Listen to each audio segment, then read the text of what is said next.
Welcome, Mike. Thanks. And thanks, Lou, and thank you, students, for this invitation. It's great to see so many familiar faces on the Zoom, in terms of the Zoom participants. And I wish I could be there in person, but I'm there in spirit, as you can tell from my Zoom background. I'll be visiting Ann Arbor. I think it's in May, for the anniversary celebration, and I'll be using that time predominantly to talk about my research. So for this talk today, I decided instead to be a little more of a sort of journey talk slash kind of advice sort of talk. And it was motivated a bit where I was in the car with my wife and son, and I said, "Oh yeah, I'm giving a talk at Michigan." And my wife goes, "It's been like 20 years since you graduated." And I was like, "No, it hasn't been 20. And then I did the math in my head. I'm like, "Oh yeah, wow, it's really been 20 years." And at that point, my son, without missing a beat, immediately quoted from one of our favorite movies, which is Ferris Bueller's Day Off, which if you've never seen it, I strongly recommend it.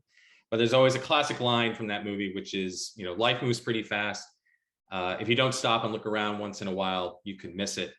And, this is a popular quote, and there's a lot of, interpretations of that quote. I think, most people think of it as a quote that says, like, even when you're kind of mired in your, work and the life treadmill, it's important to jump off periodically and catch up on the scenery and take things in. And I 100% agree with that.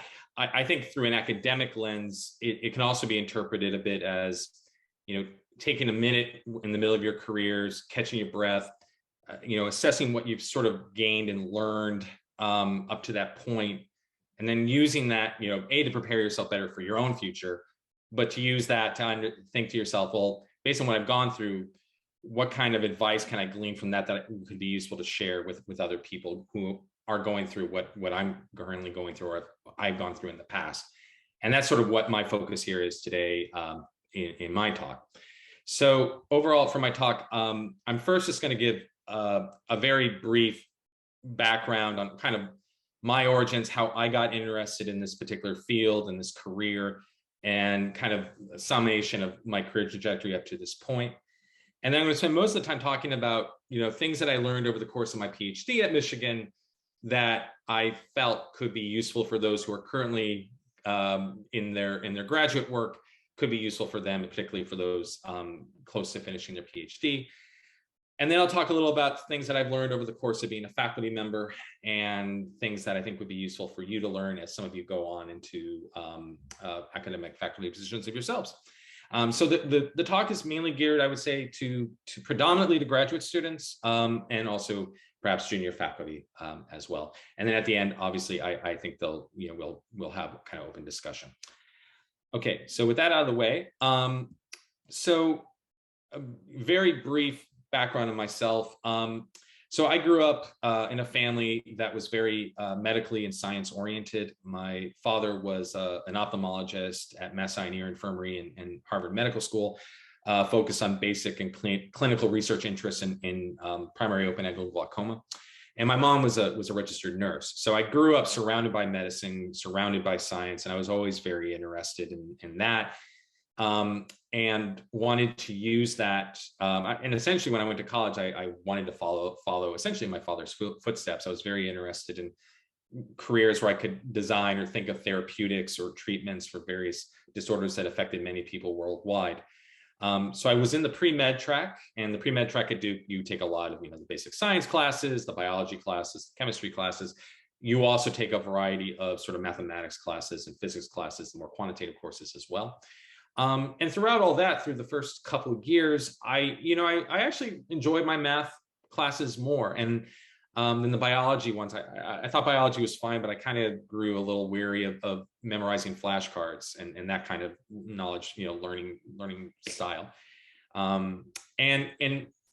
Duke didn't have a statistics degree, and I'm not sure if they do now, but they had statistics courses for undergrads, and I took courses there and really enjoyed statistics. I had a wonderful teacher. Some of you may know him, Dr. Peter Mueller, who is, I think, now at University of Texas. And so I was interested in math and having that, and I became a math major, but I knew I didn't really want to be, an accountant or an actuary or anything of that nature. But at that same time, I ended up taking a class that was focused more on mathematical modeling and applying mathematical models to sort of biological processes. And I thought that was intriguing. It wasn't quite what I was looking for, but I was wondering if there was a way to tweak that to have a bit of a public health component to it. And then, as luck would have it, I ended up working kind of both my junior and senior years at Duke in the labs of two really highly regarded genetic epidemiologists at Duke, Margaret or Peggy Parachek-Vance, who is now at University of Miami, and the late Dr. Marcy Spear. And they were genetic epidemiologists that focused on a variety of disorders, both more common disorders like Alzheimer's disease, but also extremely rare disorders. And so I worked with them on collecting data from these really large multi-generational families. I actually went out in the field and helped them collect samples. And then I actually also did actual statistical analysis on these pedigrees using styles like things like 2-point linkage analysis. And I thought that this was really, really interesting.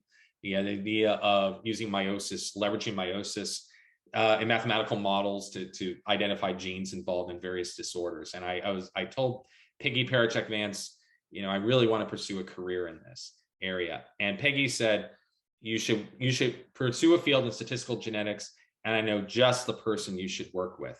And the person is someone some of you might know, Mike Benke. You may have heard of him. And Mike, so I applied to Michigan. I was accepted at Michigan. I was thrilled that Mike recruited me to his group. So I started working with Mike, but then I ended up actually having co-mentors, and I was actually advised jointly by Mike and Dr. Shi-Hung Lin back when she was at Michigan. At the time, as I explained to Lou earlier, at the time, Shi-Hung had not really worked much in genetics, but she was interested in the idea of employing mixed models for analysis where you could model the correlation of outcomes based on familial kinship. She thought that was very interesting. So she joined my thesis and my thesis co-mentorship. And together, we worked together on my thesis, which involved, broadly speaking, sort of statistical methods for linkage mapping of complex human traits. In addition to the method development that was part of my thesis, I also had a variety of applied collaborations. I worked on the Fusion project with Mike Benke and others at a variety of institutions and NIH on linkage analysis of type 2 diabetes and diabetes-related quantitative traits. And I also worked with Dr. Julia Richards in the Kellogg Eye Center on linkage analysis of some variety of different sorts of eye disorders. So I completed my PhD in 2002, and then I moved to a faculty position in the Department of Human Genetics at Emory University in Atlanta, Georgia. So this was a bit of a switch for me. I went from a biostat program through a school of public health now into a human genetics department in a school of medicine, and there are certain differences being within a department in the School of Medicine versus public health. For the most part, departments in School of Medicine tend to be a little more research-oriented and a little less teaching-oriented than public health. And so this position was very research-forward and very much about acquiring extramural funding for your research projects and being a PI on these sort of awards to move your career forward. And I have been at Emory now for close to 20 years. And overall, very broadly, my research has two sort of complementary synergistic components to it. So part of my independent research is really focused on developing, new statistical methods to address, current issues in human gene mapping studies of complex traits. Topics I'm interested in right now focus on things like causal inference, as well as leveraging multiple phenotypes to refine gene mapping. And then on the applied side, Emory is very deeply involved in a variety of studies focused on Alzheimer's disease. We have a large Alzheimer's disease research center here. And so I'm involved a lot in their studies that comprise both genetic data, sequence data, proteomic data, transcriptomic data. So most of my research is really Alzheimer's disease focused, but I'm also involved in a variety of other studies going on at Emory in breast cancer, epilepsy, and a few other disorders as well. Okay, so at this point, I love 80s movies. So I'm gonna hop in my DeLorean, my time traveling DeLorean, And I'm going to go back to when I was a graduate student, and what I know now, what would I tell the grad student version of myself? Okay. All right. So as I mentioned, I was co-mentored by Mike and Shihong. And at the time, I think I was the only one I was aware of, certainly in my cohort and even kind of years above and below my cohort, who were co-mentored. Everyone else usually just had a single primary mentor. And I really thought having co-mentors really was beneficial for my career development. I thought it was useful because you could observe different mentoring styles, because Mike and Shihong, had different styles of how they approach things, both positive, both extremely constructive, but different ways. And I could figure, based on both styles, what I wanted to extract from each to motivate my own sort of mentorship style moving forward. It's also a great idea for more sharing of ideas, more refined, rigorous results. Like, I think it's not, the contributions of the two of them weren't additive, it was multiplicative. Like, they bounced ideas. They each had their own ideas that were great, and then they kind of bounced ideas off each other to further and strengthen, how to move forward. So I really, and in addition, other things like different writing styles, presentation styles, picking and choosing things that each of them do that I think would work best for my style, I thought was really, really helpful. And so I really encourage co-mentorship if at all possible, if it's logical with what your future research holds. Okay.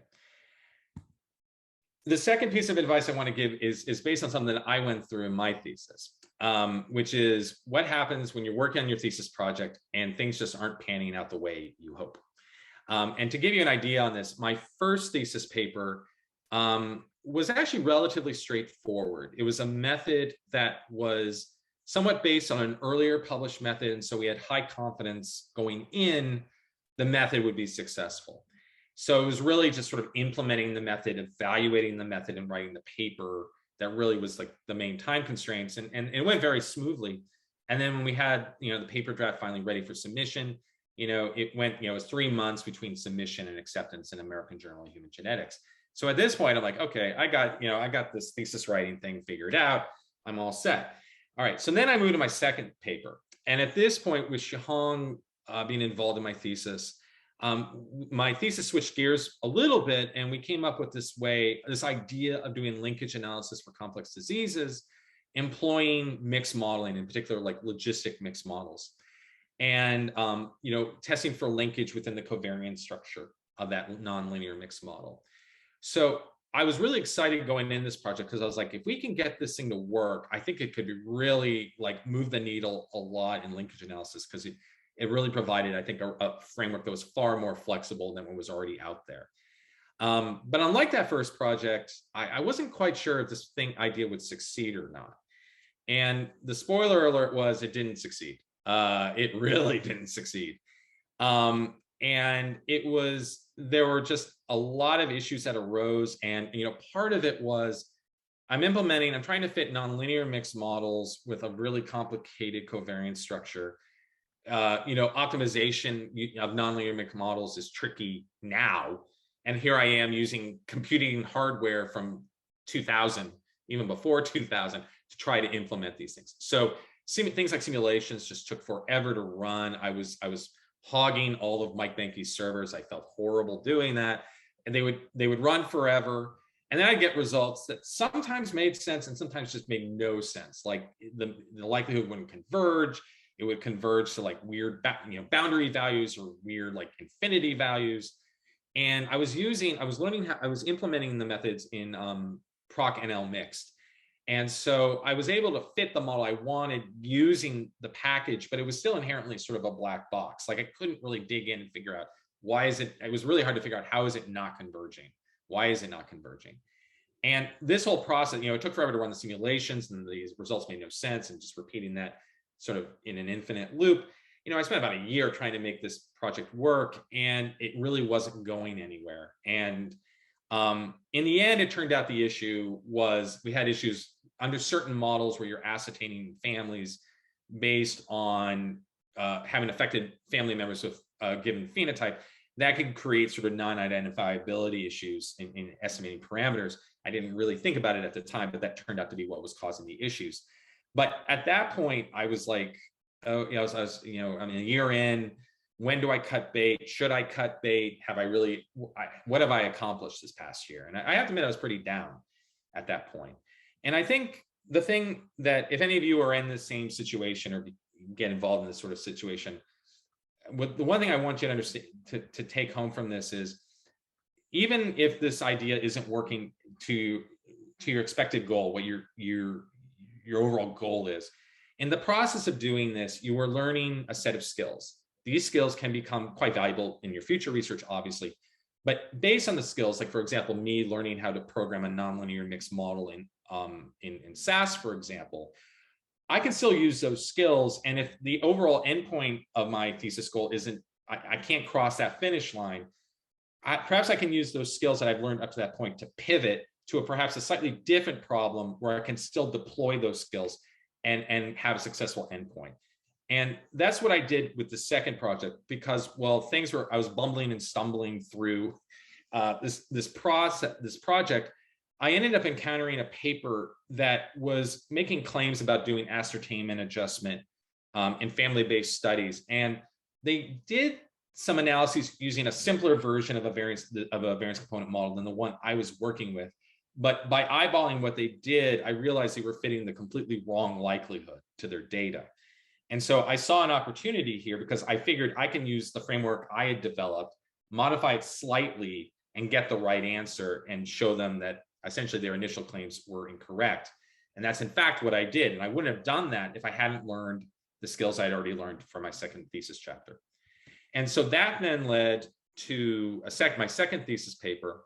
And then additionally, once I started playing around a little more with the SAS NL mixed procedure, I realized, hey, these skills I've learned, I can actually use them and deploy them for a third thesis paper that focuses on variance component analysis of phenotypes that are non-normal, that might follow some other distribution from from the exponential family, let's say. And in particular, what we did was we had some data sets I was involved in that we had sort of censored data, like censored normal trait data, and we used sort of Tobit mix modeling to fit the data set. And that was done using the skills I had learned up to that point for my second project, and that resulted in my third thesis paper. So again, sometimes things that look like failures aren't failures if you go back, use the skills you have, and pivot to other problems that might be more successful. Okay, so that's one piece of advice I have. The next thing I want to then talk about is, okay, once you're finished or finishing up your PhD and you're ready to move on, let's say, to a faculty search in academia, what should you be looking for? Now, I realize I am in the human genetics department. I interviewed for faculty positions in 5 different departments, scattered. Some were biostatistics, some were human genetics. And overall, in the end, I picked Emory. Emory was my first choice. And the reason I picked Emory, some of it had to do with being in a school of medicine versus a school of public health. But overall, in terms of the construction of the department, it had certain characteristics that I think, regardless if you want to go in a biostatistics department or a human genetics department, I think it's important to have as a junior faculty member. The first thing that really drew me to Emory was the chair of the department was the late Dr. Steve Warren, who was a pioneer, international, acclaimed expert in the area of molecular genetics. He was the individual who identified the gene involved in Fragile X syndrome. Steve was a molecular person, but and this is important, he deeply respected the statistical side. He understood the amount of work required, and that we had our own independent research that we wanted to develop. And he was recruiting, and I had learned from others that he was a very supportive mentor type. And that then leads to the second thing why I joined Emory, was because I enjoyed all my interactions with the senior faculty in the department, and they all were always explicit in that they were very happy to mentor the junior faculty, including new faculty, including my good friend Stephanie Sherman. And so, this was a department I could sense that when they bring junior faculty in, they want to nurture them and watch them grow and develop and get promoted and stay at Emory. And you might think all departments are like that, but that's not necessarily true. There are some academic departments that might have more of a sink or swim model where the junior people are kind of left to their own devices and it's sort of survival of the fittest. I didn't feel Emory was like that. I felt it was very supportive of junior people. And that to me was another reason I wanted to go there. Another point is it was in a department. My position was in a department rather than a division. I feel that a lot of times if you're in a big department that have multiple divisions and you're assigned to that division, you're a small fish in a really big pond. Like the chair of medicine, for example, at Emory, there's multiple divisions. So that chair is the chair of hundreds of faculty. How can you really have a good relationship with your chair if when there's that many faculty, the chair has to keep track of. Additionally, there were a lot of interesting research projects that were going on at Emory that I felt like I could connect with. And I think it's always important to work somewhere in a place where you enjoy the surrounding areas. And I liked Atlanta because I wanted to live in a place where I had the options of a city, but I could get away and go hiking if I want. We're like an hour away from the southern terminus of the Appalachian Trail. And I thought, I could go to basketball games, but I can also go hike. I can enjoy musical events rather easily. And I still think, Atlanta is, I've really enjoyed living here. So that all went into my decision to choose human genetics at Emory. But these are also reasons I think when you look for a faculty position, these are sort of the things you should consider when you make your decisions. So I've not only interviewed for a faculty position, I'm also have led multiple faculty searches, and I can also now, I see it from both sides. So I can give you an idea of what faculty recruitment is like from our side, from the university that is hiring, to perhaps provide advice on what you should be considering when you apply for these positions, and potential blind spots you might miss that you should consider when you putting your applications together and interviewing. So at Emory Human Genetics, we have typically when we do recruitment, after the application deadline is passed, we select about 15 candidates for virtual pre-interviews, which we select based on a variety of factors, including publication record, and potential fit within our department in terms of, does their research area fill an important gap in our department? Would that person's research, instead of, in addition to, creating their own independent research program, would they potentially elevate other sort of collaborative labs in the department as well? And then other factors as well to think of is, what is their commitment to DEI? That's very important for our department. What sort of policies would they employ? How would they, implement DEI in terms of mentorship and things of that nature as well. So then we do our virtual pre-interviews. And if any of you go through these interviews, the things that we're looking for in general are, we're actually very interested in what is your interest in Emory? Like, how deeply have you considered our university and looked into potential collaborators here who you could connect with, what attracts you to this university in particular. And that's a way to kind of understand, really get the idea of the candidate's true interest. If they don't really, if they go in, they don't really know anyone else, what anyone is really doing in the department ahead of time, that can be a bit concerning to us. We really want to recruit and bring in for interviews people that are genuinely really interested in what's going on in our department.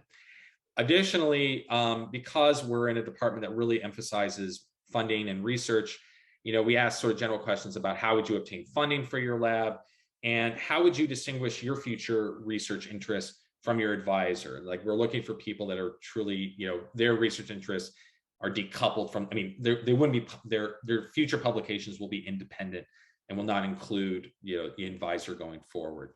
And then also kind of ideas of what's your ideal composition of your lab. Have you given any thought to, what kind of specialized equipment you might need? That's sometimes more for people that are more on the wet lab side, but those are other things we look into. And then based on those interview results, we then invite people in for interviews, and the interview structure generally goes as a 2-day in-person interview where you meet with various, faculty in the department, as well as potential collaborators outside the department. Group meeting with relevant trainees. We can talk and learn more about what the trainees think about the department. And it's useful to talk to them about your sort of mentoring style as well.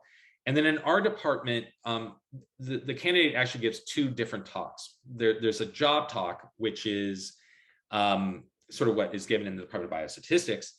But then there's a second talk, which is called a chalk talk, which I know is probably a bit unusual to hear in a biostat department, but it's fairly common in a human genetics department. And this is a focus where we want the candidate to describe in detail,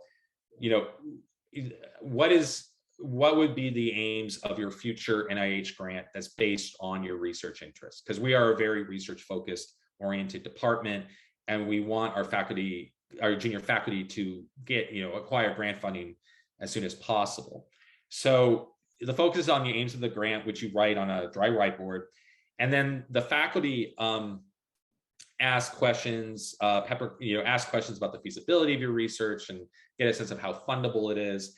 And another thing about this that's useful is, are you able to effectively communicate your ideas to an interdisciplinary audience? Because our department has, statistical geneticists and epidemiologists, but we also have a variety of molecular individuals, people working with model organisms, things of that nature. And, a key is being able to take complicated technical ideas you may have and describe it in ways that are intuitive for a more sort of general interdisciplinary audience.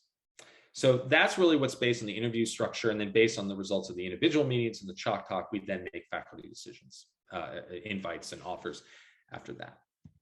Okay, please stop me if you want to. I tend to run long, but I'm happy to stop whenever. But I'll just keep going at least, but feel free to tell me if you need me to stop for general discussion.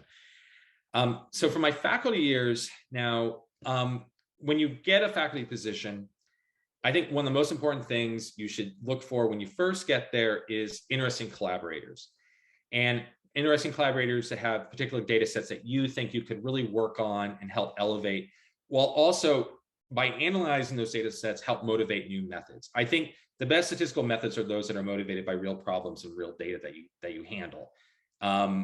So you definitely want to see collaborators with interesting data sets. But before connecting with that collaborator, ask your mentors and colleagues for opinions on that person. Are they easy to work with? Are they uber demanding? Do they think any statistical analysis they ask of you is instantaneous? That happens quite a bit, particularly among MDs. And then as well, do they give proper recognition on papers? Do they they give you the appropriate effort allocation on grants? And in this situation, having a strong chair can really help. And there was one situation where I had agreed to help one collaborator at Emory on a grant. It sounded very interesting, but when I mentioned to the chair, hey, I'm going to be working with this person, my chair said, oh, no, you do not want to work with that person. He does not treat statisticians fairly at all. And my chair actually went to bat for me and kind of approached this colleague and said, Mike doesn't have the bandwidth to handle this project right now. You'll need to find someone else. So he shielded me, in a way that I think a strong chair really should. So I think that's something, again, when you're looking for a department, you really want a strong chair that has your interests in mind. Similarly, I will say that for people particularly working in the genetic side, there's opportunities to work in consortia, and I've been involved in a variety of consortia, and there's a wide variability in terms of how well structured consortia are. There are some that are really well run, where everyone works well together, shares toys well, works well in the sandbox with each other. I've been involved in other consortium that are, very political, very siloed, and you really don't want to get in consortiums like the latter. You want to avoid those at all possible. So again, when you want to work with a consortium, talk to other people in the consortium, ask how they feel about it. How do they seem? Do they seem overly stressed? Do they seem to enjoy working with it? And use that to guide your choices. So Lou, do you want me to stop here for just general questions, or would you like me to keep going? I have a couple more slides, but I can stop now if you would like. It's totally up to you, Michael. I think probably just moving forward. Yeah. Okay, great, thanks. So one other thing I want to talk about a little is, when you are developing your own research, your own grant support, and developing new methods, and sort of thinking about, well, what kind of methods do I want to work in? I sort of have just two general strategies. The first is kind of methods that are looking forward. That is, if you find people working with really cutting edge data sets, or as someone referred to it, like the piercing point of the cutting edge, it's great to collaborate with those people and then develop new, because In that case, the data is so new, there's so many open questions that need to be answered that there's a variety of methods that can be developed. And then you get into that space early, you publish in that area to establish a track record and become an expert in that. And that is certainly something you should think about in developing new methods. I'm also a traditionalist, and in some ways I sometimes think it's useful to look backward in the sense that you can take tools that perhaps were developed many years ago for a completely different purpose, but could be, re-engineered to address new sort of topical problems that have arisen. And, for example, for me right now, I'm working on, I had a method I developed published in 2003 for haplotype analysis and case control studies. And I've recently completely kind of overhauled, kind of re-engineered that method to come up with a method for sort of mediation analysis in case control studies that works quite well. I never would have thought of it initially, but I thought back, I'm like, I think this framework might work in this setting, and it does. And we have a manuscript in revision right now detailing that.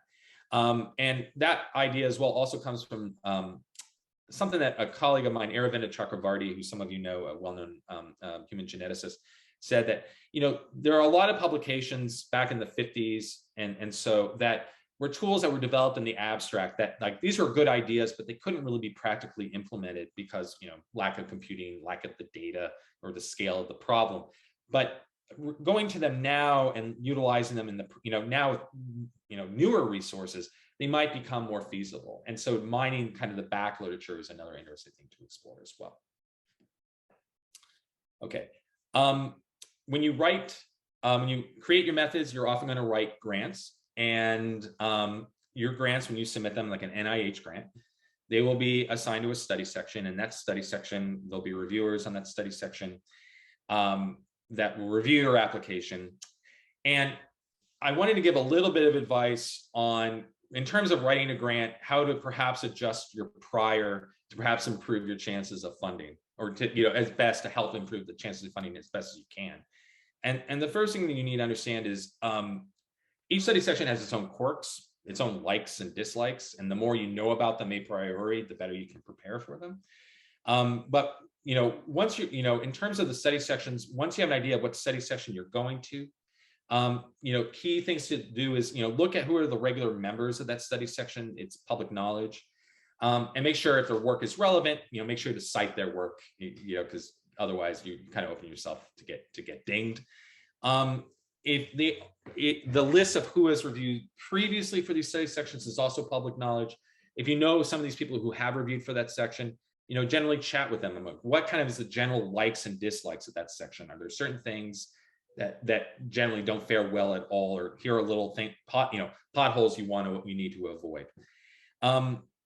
Another thing you can do as well is you can use this public reporting system, NIH Reporter, that's lists all currently funded grants by NIH, and you can search by what grants have been funded by your particular study section.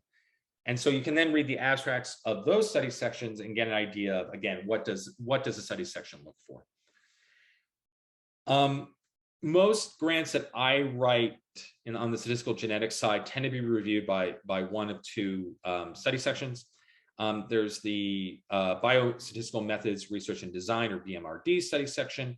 And there's the Genetics, Computational Biology and Technology, or GCAT study section. For the longest time, statistical genetic grants generally went to GCAT. I was actually a regular member of that study section several years ago. Tended to emphasize proposals that focus on cutting edge, genetic and genomic technologies, as well as methods for addressing or answering problems that arise in those data sets.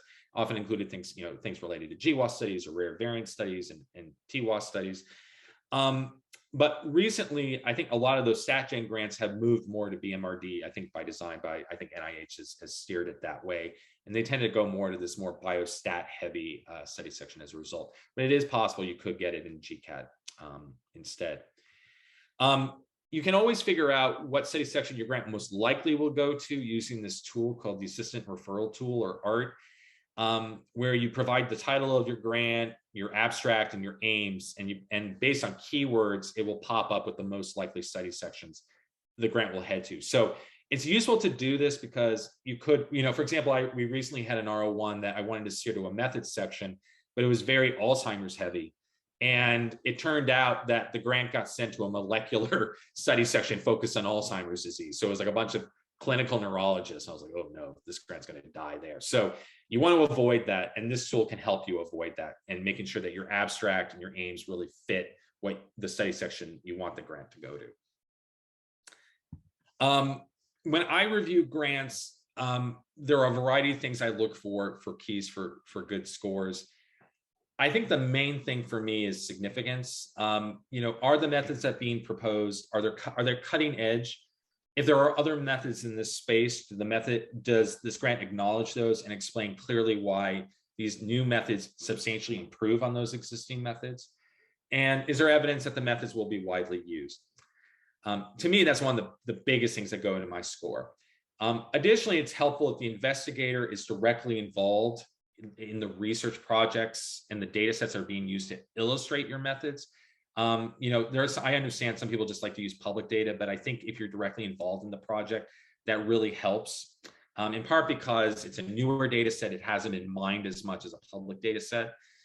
In terms of the approach, does it make reasonable assumptions? And then particularly on the genetic side, is it computationally feasible, and does it scale to the types of data set sizes that we typically are seeing now in GWAS and in next generation sequencing studies? And is it implemented in software for public use? Are other people going to be able to use this method in practice? Potentially people that may not actually have a statistical background. There's also an emphasis on innovation. Are these methods, are they standard, or do they have a lot of bells and whistles that are, out of the ordinary? This is emphasized quite a bit in BMRD. I tend to find innovation to be a bit of in the eye of the beholder. I'd rather have a method that might be simpler but has broader public health impact than one that is more fancy but has more limited practical impact. But anyway, that's my own opinion on that. But yeah, so innovation also factors as well. One thing also to think about is when you write an application, try to make it as intuitive as possible. You don't necessarily provide the intuition, make it palatable to a wide audience, because you might have reviewers that aren't experts directly in what you are doing. So there's less of a need to go really in the technical weeds, I feel, in a grant, and more try to explain intuitively why your method will improve over what's out there. Another thing to think about when you write the grant is, and think about the reviewers. The reviewers, so as a reviewer, I generally, when I was on a study section, I had to review 8 to 9 applications, which is around, on average, let's say 100 pages of single space text. You miss, it hurts. It hurts your eyes. And it takes a lot of time. So use white space generously. Try to say what you want to convey in the least amount of words possible. And also understand, because we're going over so many grants with so much detail, we might miss something. And if we mention that in our report, I know you can get frustrated because it's like, well, I knew it was in there, but you've looked over this grant like 30, 50 times. You're familiar with every aspect of it, whereas the reviewers are looking at it for the first time and they're considering that application with 7 or 8 others. So I guess what I'm trying to say is, when they miss something, we're human. And when you respond to such sort of things in your response letter, be courteous. Like, you can vent to your co-Is about what's going on, but try to be nice to the members of your study section. Okay. At this point, I think I'll just sort of end there, but I want to say it's great to be electronically back, and I wouldn't be here really today, and I wouldn't have the career I would have today without the generous support and mentorship of so many people, Mike and Shahang, obviously, but so many other people at Michigan, so many other people at Emory. And I also wouldn't be in this situation without all my trainees that I've had the honor of working with over the years, including, I see Mentong's on the call. Hey, Mentong. I really wouldn't be here without all of your support. In addition, on the professional side, there's also, the personal side. I wouldn't be the scientist I am without support from my family, from my parents, and my wife and son, who are quite patient in knowing that I lead a career that sometimes has very bizarre, unpredictable, long hours with unusual times. And I really thank them so much as well. And then finally, if you ever want to reach out for general advice on the academic side, this is my completely non-intuitive email address.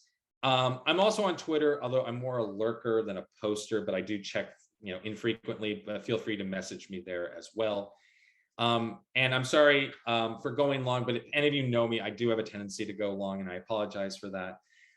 So thanks very much, and I'm happy to take any questions. Thank you so much, Michael. And that was a wonderful talk. And you have shared a lot of very valuable advices, not only for our students, but also for our faculty members. Thank you. So the second half is supposed to be an open chatting with our audience. And so now we are open the floor. And for the students, if you have any questions, please also feel free to unmute yourself and raise the questions.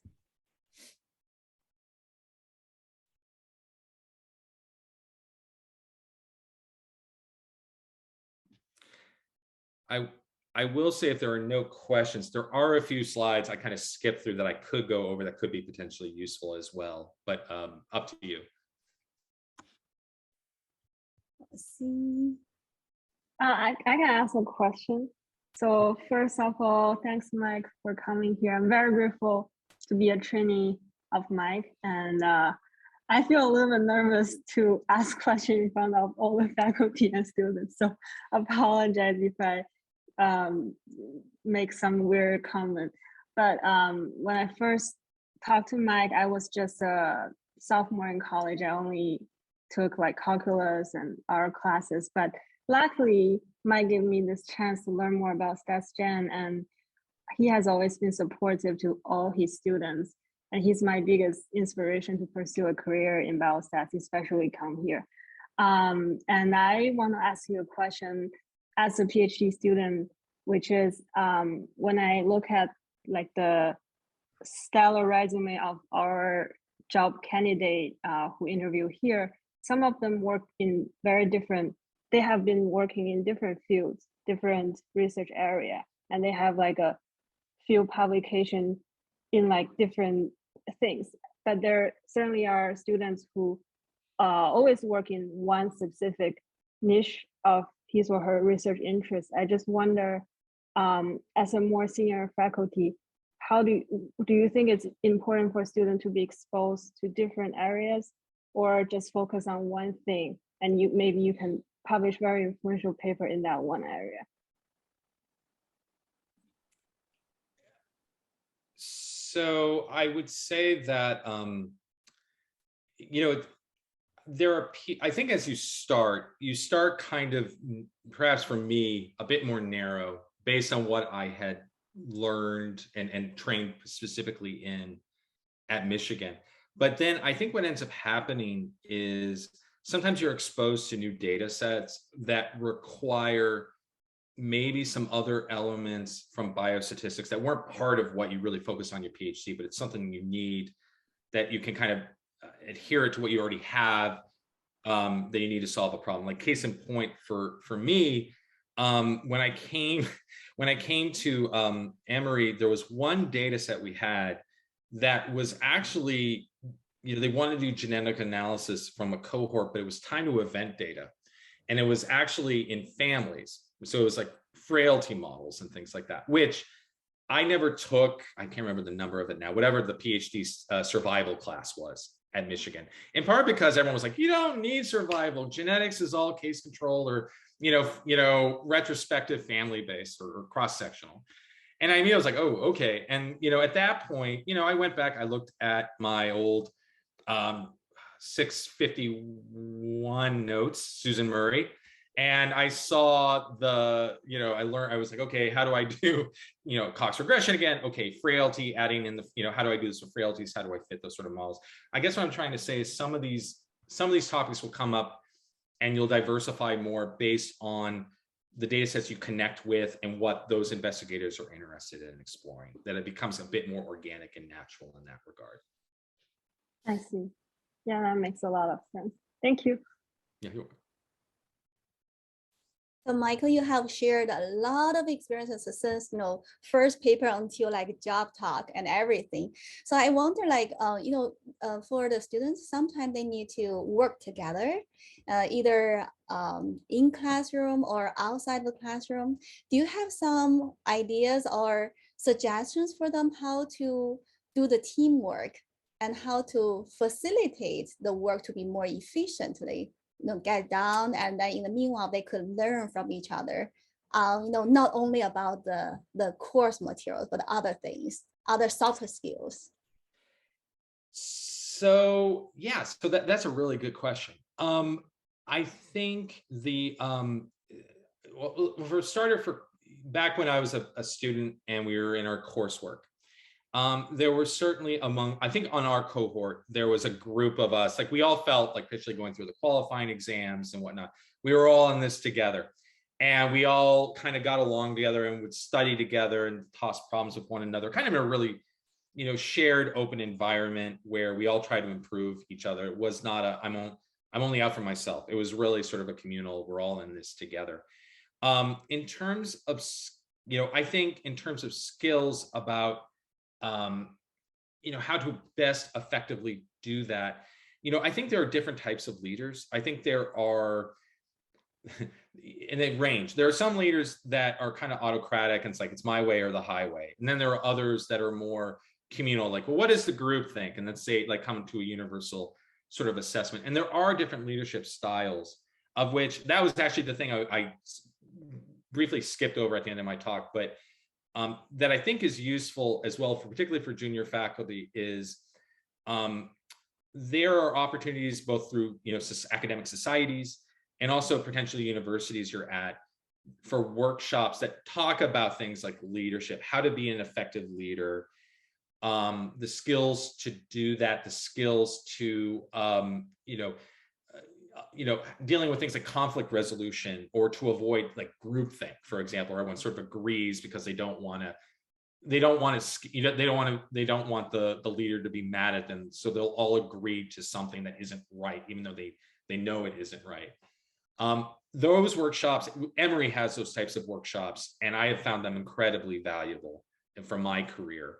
I also think it's useful at some point. Sorry, I'm getting a little off topic here.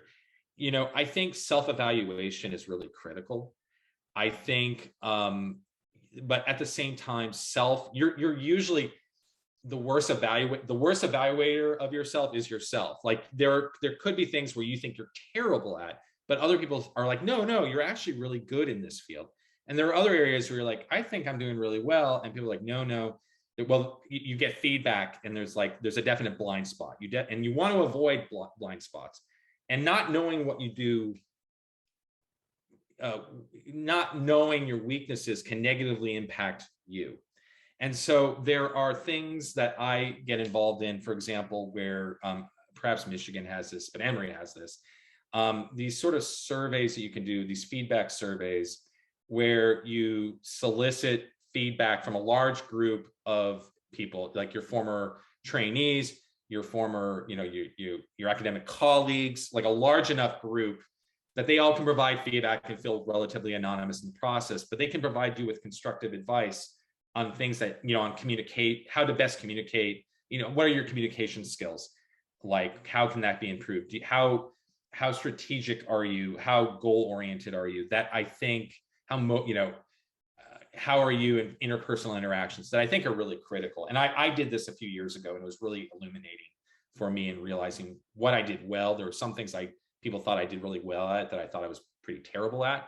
And then there were other things where I realized other areas of potential improvement. So I think self-evaluation is critical, and I would definitely recommend leveraging any resources at your university to do that.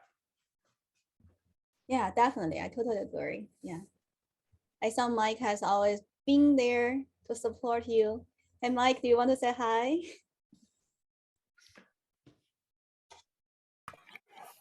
We say hi a lot. Good to see you, Mike. Good to see you. Good to see you, Mike. Thanks for a great talk. Oh, thank you. I told Lou how back when I was there, I was Mikey and you were Mike B. So I have graduated a little from that, I think. Now they just call me Mike here. So I mark that as an improvement. Okay, so we actually have many students online as well, and let's see whether they have some questions. 钟哲.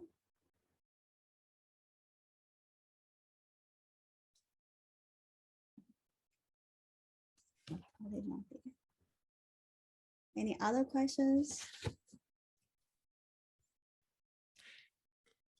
Yeah. So I think hi, this is Bramar. I had a question. Hi, bro. Great to see Good you. seeing Mike. you. Great to Yeah. see you. And I feel like, because of social media, we constantly stay updated about each other anyway. But thanks for a wonderful talk. So, you have in your dissertation, for example, you had very technical issues, computational issues, and also had to learn the science, genetics. And we often hear from students that we come with a natural instinct for one kind of thing, and then we have to really pick up the science piece or the theory piece. So what was your approach to develop mastery of like 3 domains, right? The statistical theory, the genetic science, as well as the computational aspect. Was that very difficult, or what did you do?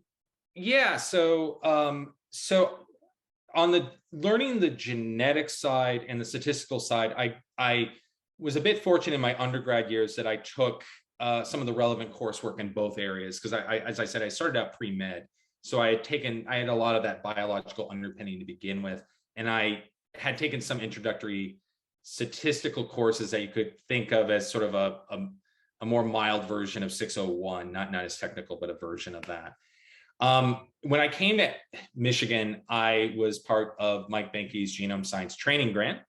And as part of that, Mike, I looked over the sort of suggested coursework for people wanting to work in statistical genetics. And, there were courses in there about, taking graduate human genetics over in the human genetics department, which, when I went into it, I was like, my logic going in was, I need this because I need to understand the science to better understand the data, especially if you're doing things like quality control. It's imperative. I can't say I wasn't a little bit intimidated going over there and saying like, I will say that I had to do a lot of external reading outside the class, particularly on like the biochemistry side, which I hadn't had much experience in. But I really think it's important to have that biological knowledge. I do occasionally see people saying, well, I do statistical genetics, but I never had to take a genetics class. And that always makes me wince. And I think because of that, you're going to have blind spots in terms of the underlying assumptions of the data. Like I've reviewed many grants over the years where the person developing methods for statistical genetics, but you can tell they never handled genetic data. They don't know the proper way to analyze it. Like, they take a genotype that's trinary by nature, and they force it into like a dichotomous variable because they have to. Things like that just give me a warning sign. So I would say going in, I learned kind of the genetics and the statistics kind of hand in hand. The computation, so at the time I was at Michigan, there was less formal programming computing courses, like didactic courses available. We learned a little bit about SAS in class. For my first thesis, I leveraged Mike's old programs written in Fortran 77 by buying a Fortran 77 book at Borders and learning that and kind of implementing that. My understanding now is the department has much more, direct coursework on computer programming, which I think is highly valuable.